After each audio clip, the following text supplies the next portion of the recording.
오늘 우리에게 주신 하나님의 말씀은 창세기 22장 13절에서 18절까지의 말씀입니다. 창세기 22장 13절에서 18절까지의 말씀을 제가 봉독하겠습니다. 아브라함이 눈을 들어 살펴본즉 한 숫양이 뒤에 있는데 뿔이 수풀에 걸려 있는지라. 아브라함이 가서 그 숫양을 가져다가 아들을 대신하여 번제로 드렸더라. 아브라함이 그 땅 이름을 여호와 이레라 하였으므로 오늘날까지 사람들이 이르기를 여호와의 산에서 준비되리라 하더라. 여호와의 사자가 하늘에서부터 두 번째 아브라함을 불러 이르시되 여호와께서 이르시기를 내가 나를 가리켜 맹세하노니 내가 이같이 행하여 내 아들 내 독자도 아끼지 아니하였은즉 내가 내게 큰 복을 주고 내 씨가 크게 번성하여 하늘의 별과 같고 바닷가의 모래와 같게 하리니 내 씨가 그 대적의 성문을 차지하리라. 또 내 씨로 말미암아 천하 만민이 복을 받으리니 이는 내가 나의 말을 준행하였음이니라 하셨다 하니라. 아멘. 기도하겠습니다. 하나님 아버지, 이 사순절 네 번째 주일 고통 가운데서도 너무나도 명확한 부활을 기뻐하기 위하여 이 자리, 예배의 자리로 모였습니다. 우리 스스로는 이 자리에 감히 나오지 못하겠지만 하나님께서 불러주시기에, 또한 하나님께서 모아주시기에 이 자리에 나왔으며 또한 이 자리에서 함께 예배를 드리오니 우리의 예배를 기쁘게 받아 주시옵소서. 이 예배 가운데 하나님을 더욱 사랑하게 하시고 또한 하나님을 더욱 사랑하는 그 마음으로 함께 예배하는 우리 서로가 더욱 사랑하게 하여 주시옵소서. 하나님과 우리 사이에, 또한 하나님을 믿는 우리 사이에 넘쳐 흐르는 그 사랑이 예배를 마치고 우리의 삶의 자리로 돌아갔을 때 우리가 함께하는 믿지 않는 모든 이에게도 흘러 넘치게 하여 주시옵소서. 우리 주 예수 그리스도 이름으로 기도드렸습니다. 아멘. 할렐루야. 네, 오늘 함께 예배하게 된 서로 한번 누가 왔나 한번 확인해 볼까요? 네, 반갑습니다. 네, 하나님께서 불러주시고 모아주셔서 이렇게 예배하게 됨 너무나도 감사합니다. 이 시간 더욱더 기쁜 감사의 예배가 되기를 간절히 원합니다.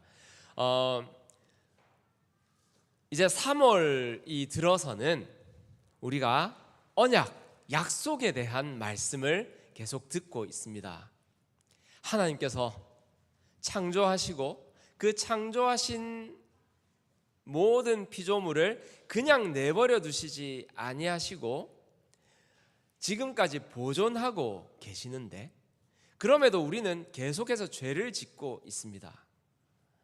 그러나 이 죄가 절망과 멸망으로 치닫지 않는 것은 하나님께서 그것을 다 붙들고 계시기 때문입니다. 무엇으로 붙들고 계십니까? 언약, 약속으로 붙들고 계십니다. 그래서 우리가 언약의 첫 번째 시간에는 아담과 하와가 에덴 동산에서 추방당하는 장면을 보면서 죄로 인한 추방 이전에 하나님께서 먼저 약속을 주시고 그 약속에 대한 증거도 주시고 그리고 그 약속을 스스로 이루시겠다는 그러한 의지의 근거를 보여주셨다라고 보았습니다. 그것이 바로 원시 복음이라 불리는 복음과 그리고 가죽 옷으로 보여질 수가 있죠. 그리고 지난주에는 언약이 이어진다라고 말씀을 드렸습니다. 언약이 끊어지지 않고, 사람은 죄를 짓고 믿음의 조상이라고 불리우던 아브라함도 끊임없이 죄를 짓고 믿음의 조상이라 하지만 하나님의 언약을 믿지 못하고 계속해서 자기 스스로의 방법으로 언약을 이루려고 했지만 하나님은 그 언약을 계속해서 끊지 않고 이어가셨다라는 것을 우리는 지난 말씀을 통하여서 알았습니다. 먼저 약속하셨고 약속을 이어가시는 하나님. 오늘은 그 하나님께서 약속을 어떻게 이어가시는지에 대해서 한번 알아보려고 합니다. 성경에서 특히 창세기에서 하나님의 약속에 아주 중요한 단어가 있습니다. 두 가지 단어가 있는데 한 가지 단어는 시이며 다른 한 가지 단어는 땅입니다. 그런데 오늘은 그 시에 대해서 집중해 보려고 합니다. 하나님께서는 선악을 알게 한 나무의 열매를 먹은 아담과 하와에게 닥칠 그 죄의 결과를 알려주셨습니다. 그리고 뱀 또한 죄의 근원이 되었기에 그를 저주하시면서 말씀하셨죠. 내가 너로 여자와 원수가 되게 하고 내 후손도 여자의 후손과 원수가 되게 하리니 여자의 후손은 내 머리를 상하게 할 것이요 너는 그의 발꿈치를 상하게 할 것이니라.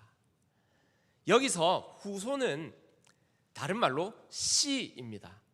여자의 씨가 뱀의 머리를 상하게 하실 것이다 라고 말씀하신 거죠. 그 이후로 하나님의 약속은 씨를 찾으시는 이야기로 연결됩니다. 첫 번째 씨인 아담 어떻게 됐습니까? 타락했죠. 죄를 지었습니다. 노아 시대에 그 씨, 하나님의 씨라고 불리던 백성들조차 타락했습니다.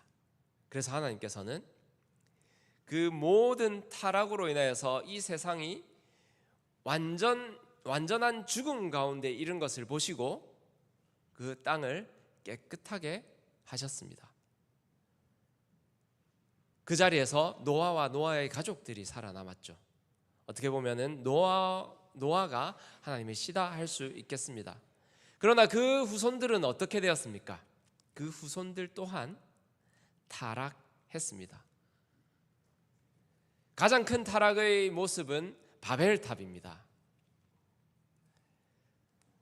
하나님께서 다시는 물로 심판하시지 않겠다 하시며 무엇을 보여주셨죠? 무지개를 보여주셨습니다. 무지개를 보여주시면서 너희가 이 무지개를 보면서 내 약속을 기억해라 이렇게 말씀하셨죠. 네, 비슷한 것 같지만 너무나 다릅니다.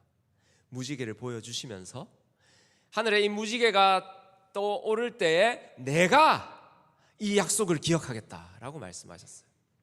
내가 다시는 물로 심판하지 않겠다라고 약속하시며 내가 약속을 기억한다라고 말씀하신 거죠. 그런데 사람들은 그 약속을 믿지 못했습니다. 그래서 좋은 땅을 만나니까 사람들이 모여서 바벨탑을 짓기 시작했어요. 바벨탑에서 가장 중요한 특징 두 가지가 뭔지 아십니까? 한 가지는 뭐예요? 높이입니다. 하늘에까지 닿을 높이. 또 한 가지는 뭘까요? 방수. 역청이 예를 들면 그 석유 같은 타르의 형태인데 방수제죠. 너무 좋은 방수제죠. 방수와 높이. 네. 이것은 어떻게 보면 물이 아무리 차 올라와도 살 수 있는 환경을 스스로 만들려고 한 것과 같습니다. 무엇입니까? 하나님도 우리를 심판하지 못하게 하자. 하나님이 우리를 심판하지 못하게 하자 하며 탑을 쌓는 것은 또한 무엇을 의미합니까? 하나님의 약속을 믿지 못하는 것에 있었습니다. 그때 하나님께서 사람들의 언어를 다르게 하셔서 사람들을 흩으시죠. 말이 다른 것은, 서로 말이 안 통하네 하는 것은 무엇을 의미합니까? 마음이 안 맞는 거예요.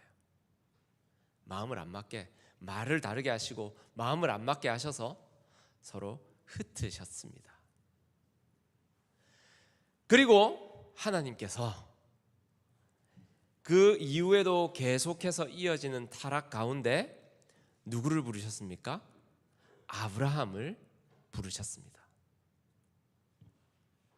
아브라함을 부르시고 내가 지시할 땅으로 가라 하시면서 계속해서 약속을 주십니다. 그 약속이 무엇입니까? 너로 인해서 내가 많은 민족을 이루고, 그리고 너로 인해서 모든 민족에게 복을 주겠다. 그리고 너의 민족이 거주할 땅을 주겠다 하는 것이 바로 하나님의 약속이었습니다. 그런데 아브라함은 어떡합니까? 계속해서 하나님의 약속을 믿지 못하고 배반합니다. 어떻게 보면은 전혀 새로운 일이 아니죠. 그런 아브라함에게 하나님께서 계속해서 약속을 갱신하시는데, 그 약속에서 가장 핵심되는 부분이 무엇이냐 하면 바로 역시나 시입니다. 한 사람으로 구원에 이르게 하시겠다라고 하시는 말씀입니다. 내 씨가 구원으로 연결된다고 하는 말씀이죠. 자, 사람은요 무엇인가 이루려고 하면 큰 일을 하려고 하면 무엇부터 합니까? 마음 맞는 사람들끼리 사람을 모아요. 사람을 모아서 새를 불려 나갑니다. 표가 곧 힘이다. 표가 곧 권력이다. 이런 것과 같죠. 그러나 하나님께서는 이와 정반대의 방법으로 구원을 이루십니다. 누구를 통해서요? 한 사람을 통해서. 사람이 모였을 때 자기 스스로 구원을 이루려 한다라는 그러한 성향을 이미 바벨탑을 통하여서 우리는 볼 수 있었습니다. 하나님은 한 사람에게서 새로운 시작을 이루십니다. 왜냐하면 로마서에도 이렇게 말씀하고 있죠. 로마서 5장 12절에 한 사람으로 말미암아 죄가 세상에 들어오고, 한 사람이 대표자 되는 한 사람이 죄를 지음으로 말미암아 모든 인류가 죄 가운데 거하게 되었습니다. 인류뿐만 아니라 모든 세상이 죄 가운데 거하게 된 거죠. 5장 19절에도 이렇게 말합니다. 한 사람이 순종하지 아니함으로 많은 사람이 죄인 된 것 같이 한 사람이 순종하심으로 많은 사람이 의인이 되리라. 하나님께서 한 사람을 택하신 이유는, 한 사람을 택하신 원리는 인류의 대표로 인하여서 모두가 타락했듯 다른 대표로 인하여서 모두가 의로워지는 것이 바로 하나님의 구원의 논리입니다. 자, 그렇다면 우리는 질문을 해볼 수 있습니다. 하나님은 왜 구원의 가능성을, 구원 약속을 많은 사람에게 나누어 맡기지 않고 한 사람에게로 모으셨는가? 오늘 제목이 약속이 가리키는 곳이죠. 이 약속은 여러 군데를 가리키지 않습니다. 단 한 군데를 가리킵니다. 단 한 사람을 늘 가리키고 있습니다. 왜 하나님께서 이렇게 한 사람으로 인한 구원을 말씀하시는지, 한 사람을 통하여 구원을 이루어 가시는지를 우리 오늘 본문 말씀을 통하여서 알아보려고 합니다. 본문에서 하나님은 이렇게 말씀하셨습니다.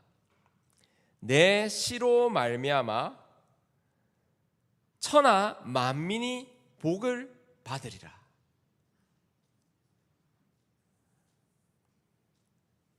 여기서 내 씨는 단 하나의 씨를 말하는 것입니다.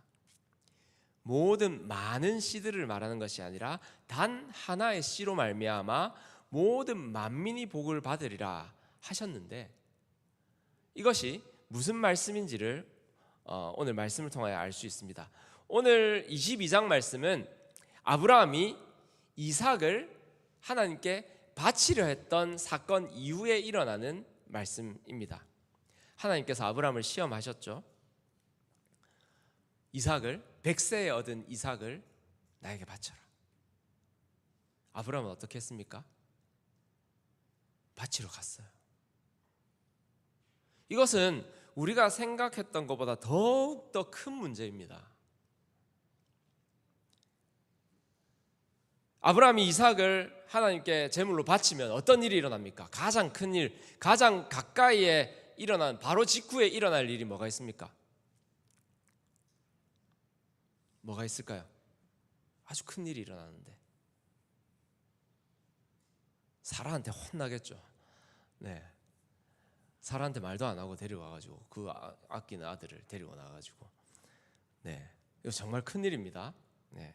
그런데 이것보다 더 큰 일이 있습니다. 아브라함이 하나님께서 약속의 결과로 주신 이삭을 제물로 드리면 하나님의 약속은 어떻게 됩니까?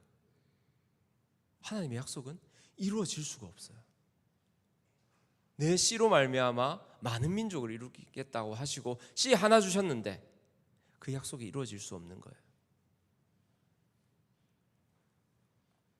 그렇기 때문에 아브라함이 이삭을 하나님께 바친 것은요, 그냥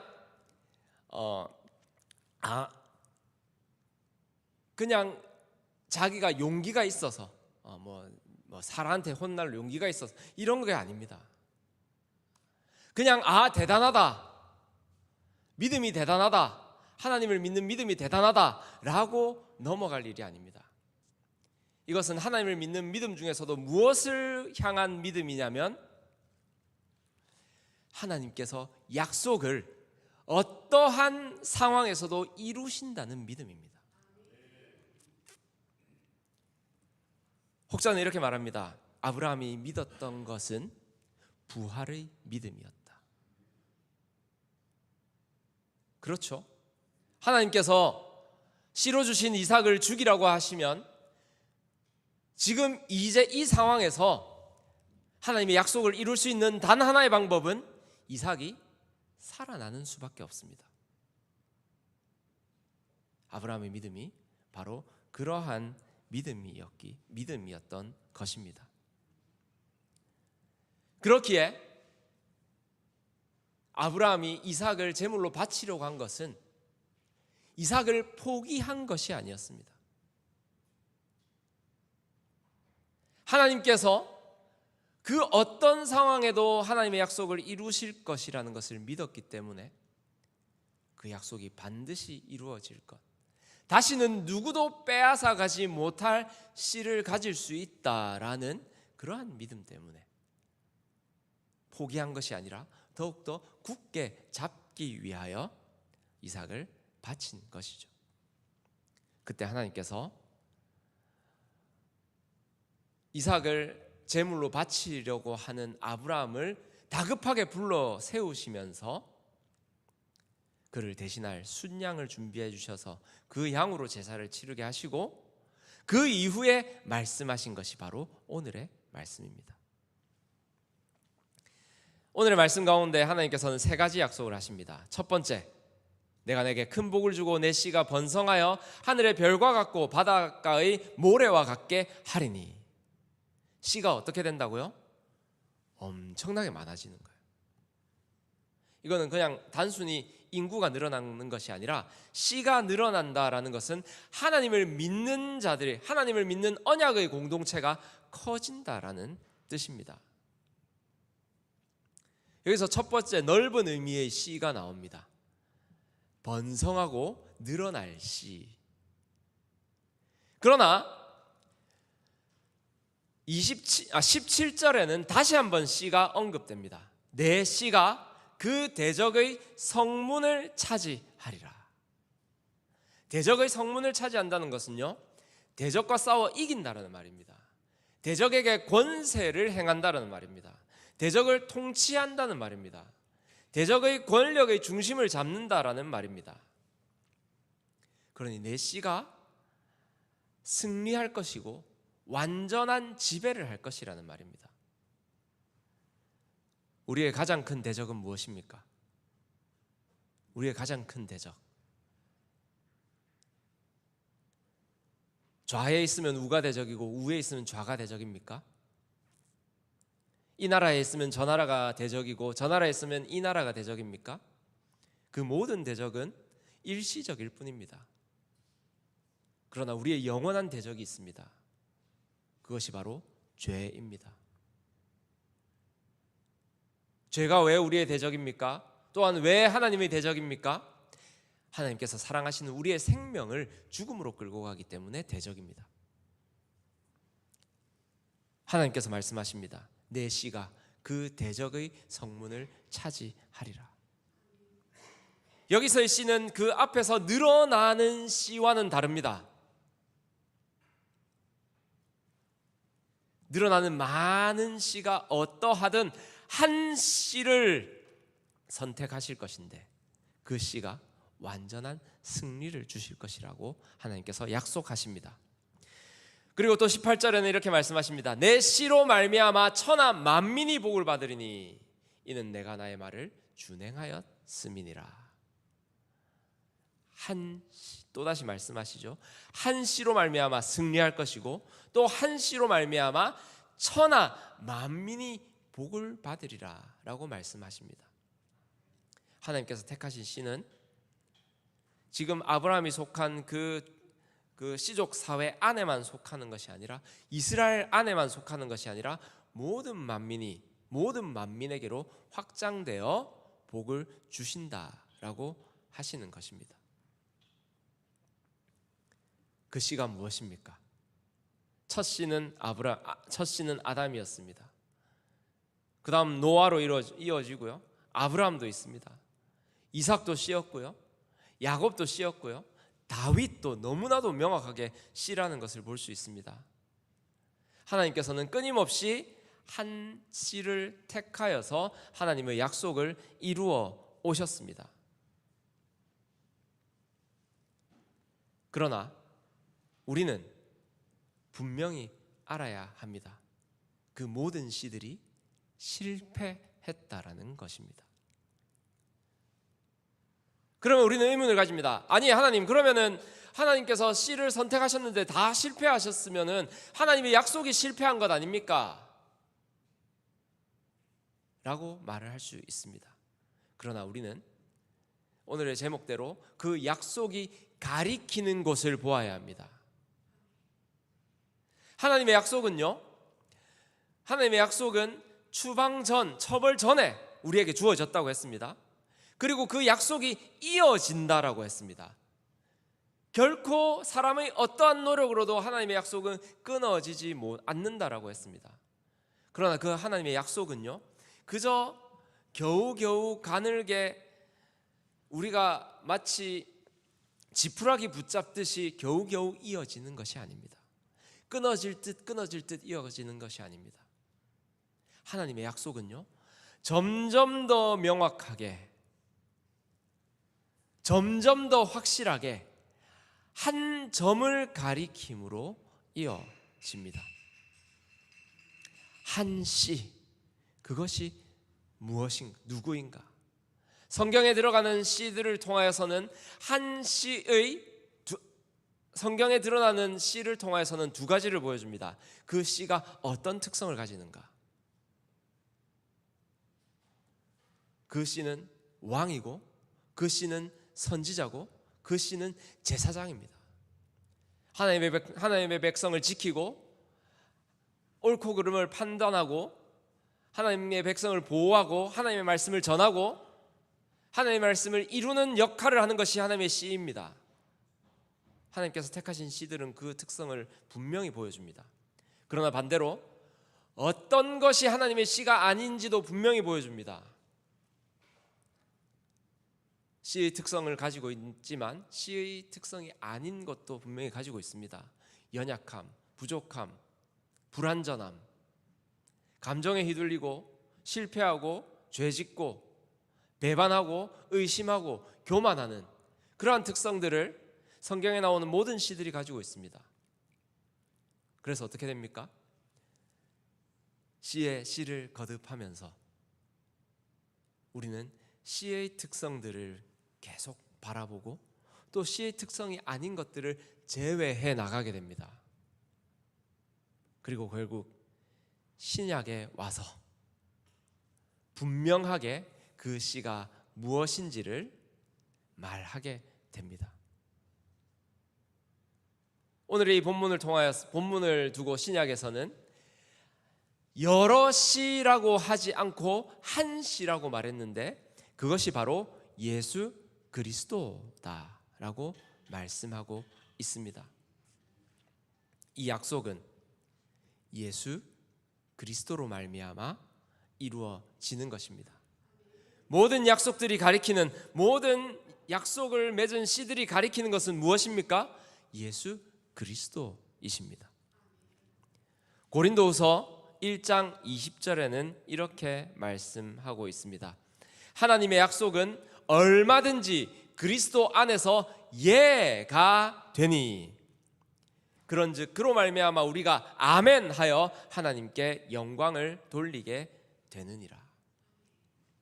그리스도가 아닌 다른 씨에게서는 예만 있는 것이 아니었습니다.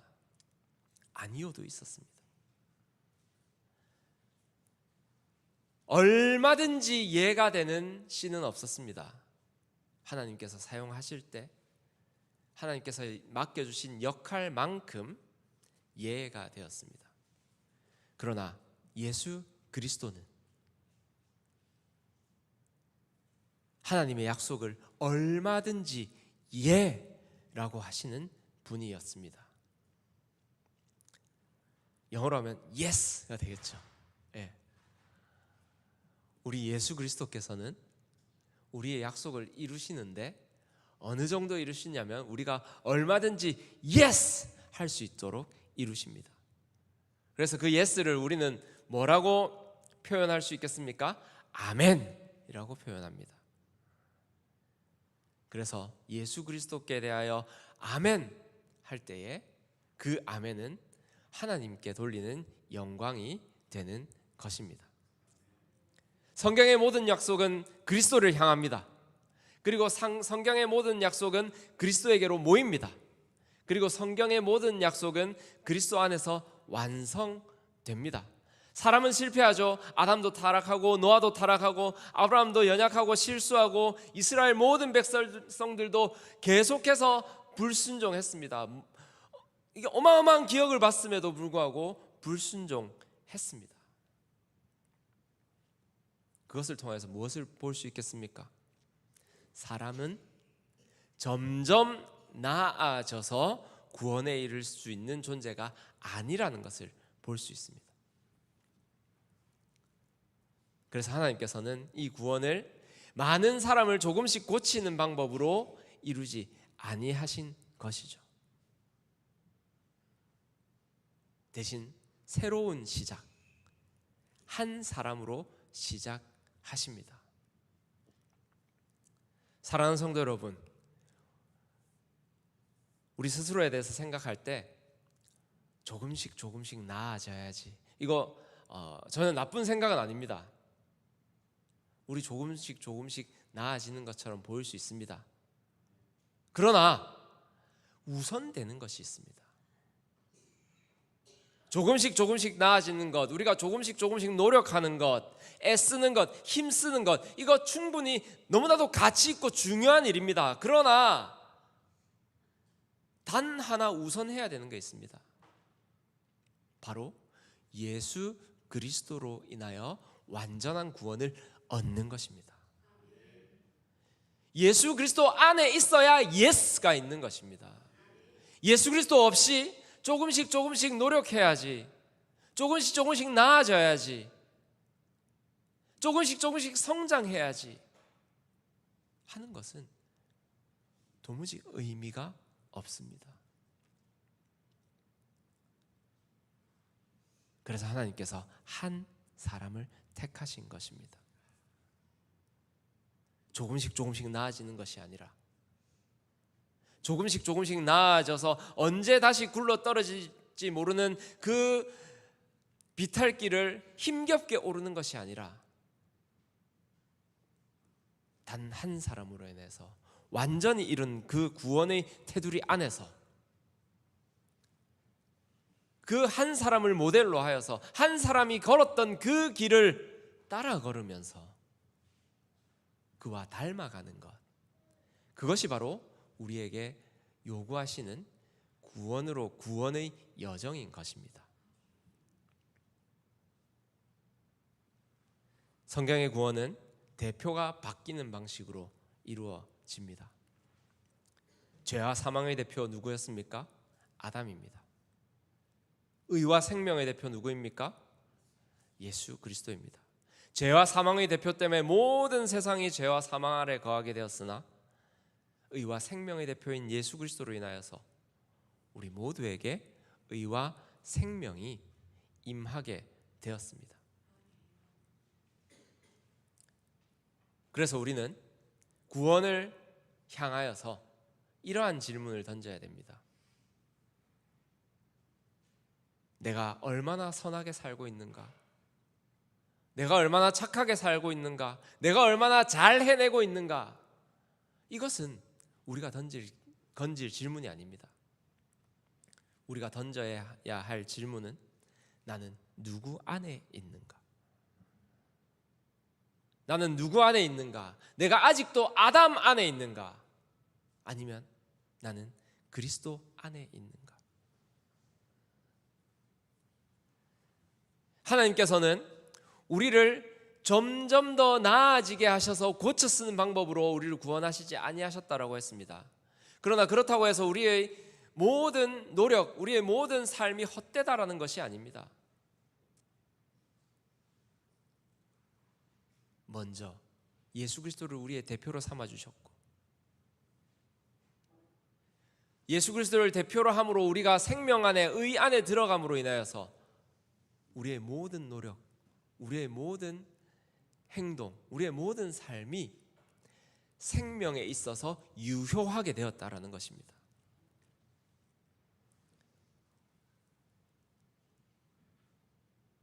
우리가 예수 그리스도 안에 있을 때에야 비로소 우리의 모든 노력들이 생명을 향할 수 있게 되는 것이죠. 오늘 22장의 약속은 처음에 씨의 약속입니다. 씨가 늘어날 것이라는 약속이에요. 그리고 씨로 인해서 승리를 주시겠다라는 약속입니다. 그리고 씨로 인하여서 열방을, 모든 민족의 복이 되게 하겠다라는 약속입니다. 결국 이 약속은 한 사람 예수 그리스도를 향하여 가게 됩니다. 그래서 우리는 어떻게 해야 됩니까? 하나님께서 말씀하십니다. 우리가 그제 감사 사순절 묵상을 할 때 나온 말씀입니다. 히브리서 12장 2절에 믿음의 주요 또 온전하게 하시는 이인 예수를 바라보자. 그는 그 앞에 있는 기쁨을 위하여 십자가를 참으사 부끄러움을 개의치 아니하시더니 하나님 보좌 우편에 앉으셨느니라. 믿음의 주요 또 온전케 하시는 이인 예수를 바라보자라고 사도 바울은 말합니다. 이걸 좀 다르게 말하면 믿음의 주라는 것은요, 이 믿음의 시작점이 되는 분을 말하는 것입니다. 그리고 또 온전하게 하시는 이라고 하는 것은요, 이걸 잘못 생각을 하면 예수님께서 나를 온전하게 하신다라고 생각할 수도 있는데, 이 온전하게 한다라는 것은 앞에 시작하는 믿음을 말하는 것입니다. 그러니까 쉽게 말하면 뭡니까? 예수님은 믿음의 시작이고 믿음의 완성이 되시는 분이시니, 하나님이 약속을 바라볼 때, 우리가 하나님을 믿는다라고 할 때 처음부터 끝까지 누구를 바라봐야 된다는 말입니까? 예수 그리스도를 바라보아야 한다라는 것입니다. 우리의 믿음의 시작도 예수 그리스도시고 믿음의 완성도 예수 그리스도이기 때문입니다. 사랑하는 성도 여러분, 우리의 믿음을 한번 돌아봅시다. 우리의 믿음의 시작은 어떻습니까? 우리의 믿음의 시작은 예수 그리스도라고 할 수도 있습니다. 그러나 또 한번 우리의 스스로를 돌아보면 우리의 믿음의 시작은 우리의 고난이고 우리의 고통이고 우리의 욕망이고 우리가 바라는 부족함이고, 이러한 것들이 우리의 믿음의 시작이 되곤 합니다. 그러나 우리의 눈을 돌립시다. 우리의 믿음의 시작은 오직 예수 그리스도입니다. 우리가 믿는 것은 지금 우리의 삶 가운데 당하는 고통이 조금 줄어드는 것이 아닙니다. 우리가 바라는 것은 나에게 지금 부족한 것이 조금 더 채워지는 것이 아닙니다. 우리가 바라는 것은 우리 안에 모자란 부분이 조금 더 성장하고 자라나는 것이 아닙니다. 하나님의 약속은 그렇게 이루어지지 않습니다. 우리가 믿고 바라고 소망하는 것은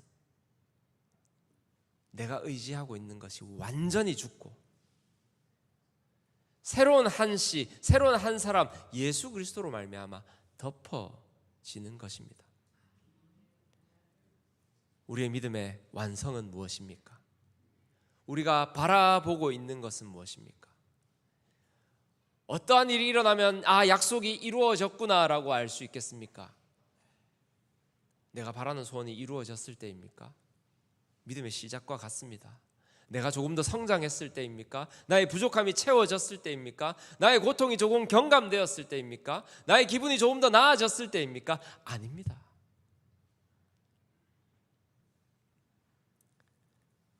믿음의 완성을 위하여 바라보아야 할 것은 믿음의 시작부터 지금까지 마지막까지 충만해 계시는 예수 그리스도이신 것입니다.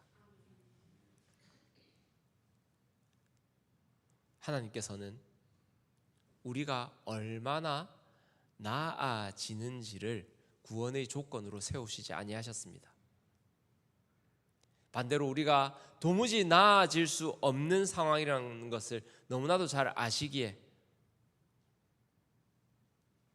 하나님의 독생자 아들 예수 그리스도를 찢으심으로 우리의 죄의 값을 대신하여 스스로 몸을 찢으심으로 우리에게 구원을 주셨습니다. 짐승을 죽여 가죽옷을 입히시는 것처럼 독생자 예수 그리스도를 찢으셔서 그 예수 그리스도로 말미암아 우리의 옷을 삼아 주셨습니다.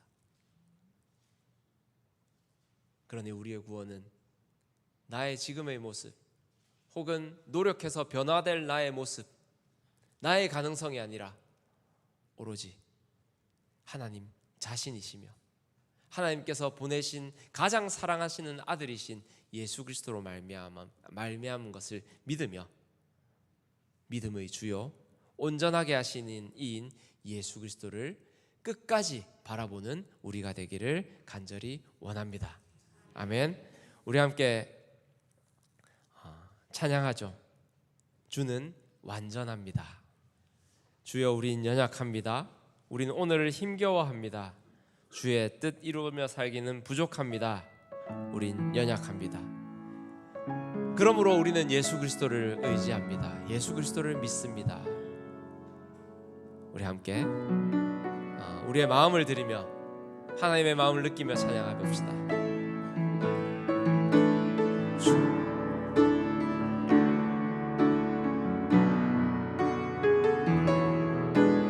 주여 우린 연약합니다. 주여 우린 연약합니다. 우린 오늘을 힘겨워합니다. 주 뜻 이루며 살기엔 부족합니다. 우린 연약합니다. 주여 우린 넘어집니다. 주여 우린 넘어집니다. 오늘 하루를 또 실수합니다. 주의 긍휼을 구하는 죄인입니다.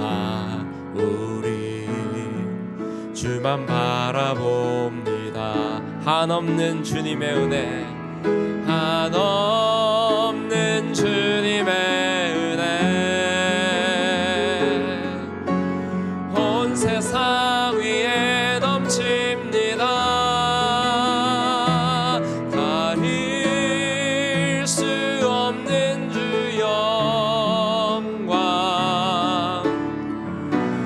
온 땅 위에 충만합니다.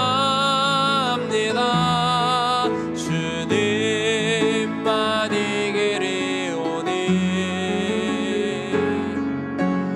우린 그 길 따라갑니다. 그날에 우리를 이루실 주는 완전합니다. 한없는 주님의 은혜, 온 세상 위에 넘칩니다. 가릴 수 없는 주 영광, 온 땅 위에 충만합니다. 주님만 이기리오니 우린 그 길 따라갑니다. 그날에 우리를 이루실 주는 완전합니다. 아멘. 이 시간 우리가 고백하겠습니다. 하나님께서는 한 사람을 통하여 그 약속을 이루시며 그 한 사람을 통하여 완전히 새로운 일을 시작하셨는데, 우리는 여전히 우리의 옛 모습에 미련을 버리지 못하고 내가 무언가 이루려 하며 내 힘으로 우리의 죄의 결과를 바꾸려 하며 살아왔습니다. 우리가 예수 그리스도를 믿는다 하면서도 처음부터 끝까지 예수 그리스도를 의지하는 것이 아니라 나의 바람, 나의 욕망으로 믿음을 시작하고 나의 능력으로 믿음을 마무리 지으려고 하는 우리의 모습을 바라봅니다. 이 시간 성령 하나님이 임재하시고 성령 하나님이 충만하셔서 우리 안에 예수 그리스도를 믿는 믿음으로 가득 차게 하여 주시옵소서. 우리의 모든 눈이 예수 그리스도를 바라보게 하여 주시옵소서. 모든 약속이 가리키고 있는 그 예수 그리스도가 우리의 삶 가운데 충만하게 하여 주시옵소서. 이 시간 우리 회개하며 간절히 바라는 기도를 하나님께 드리겠습니다. 하나님 아버지, 우리의 믿음 없음을 용서하여 주시옵소서. 우리의 불신함을 용서하여 주시옵소서. 우리의 교만함을 용서하여 주시옵소서. 하나님은 예수 그리스도를 믿는다고 하면서도 내가 바라는 것을 위하여 살아왔습니다. 나의 힘을 의지하며 살아왔습니다. 내가 이루려고 하였습니다. 내가 바라는 것이 이루어지지 아니하였을 때는 마치 하나님의 약속이 이루어지지 않은 것처럼 하나님을 원망하며 살아왔습니다. 그러나 지금 이 순간 하나님께서 우리에게 허락하신 예수 그리스도를 바라봅니다. 우리를 위하여 몸소 몸찢으신 그 예수 그리스도, 하나님께서 가장 사랑하시는 그 독생자 예수 그리스도를 의지하오니 우리의 삶 가운데서 예수 그리스도로 덧입혀진 우리의 삶 가운데서 하나님의 뜻을 이루어 주시옵소서. 우리가 예수 안에 있으므로, 예수 그리스도를 믿음으로, 예수 그리스도 안에 있으므로 우리가 승리할 것을 믿습니다. 우리가 예수 그리스도 안에 있으므로 우리를 통하여 만민이 복을 받을 것을 믿습니다. 우리가 예수 그리스도 안에 있으므로 예수 그리스도를 통하여, 예수 그리스도로 인하여 우리 가운데 복음 전파하는 능력이 이루어질 줄로 믿습니다. 하나님, 더 이상 우리가 우리의 한계에 매몰되지 않게 하여 주시옵소서. 우리가 더 이상 우리의 한계 때문에 멈춰 있지 않게 하여 주시옵소서. 예수 그리스도 안에 있으므로 예수 그리스도가 걸으셨던 그 길을 따라 걷게 하여 주시옵소서. 예수 그리스도의 그 고통이 우리에게 절망이 아니라 희망이 되게 하시고 감사와 기쁨이 되게 하여 주시옵소서. 우리의 예배가 예수 그리스도의 그 고통과 함께하는 그 예배가 더 이상 절망이 되는 예배가 아니라 담대히 드리는 예배가 되게 하시고 부활의 기쁨을 누리는 잔치가 되게 하여 주시옵소서.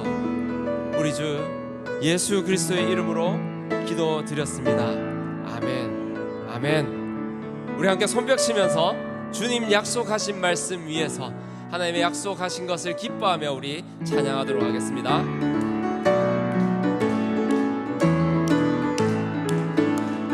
주의 약속하신 말씀 위에서 영원토록 주를 찬송하리라.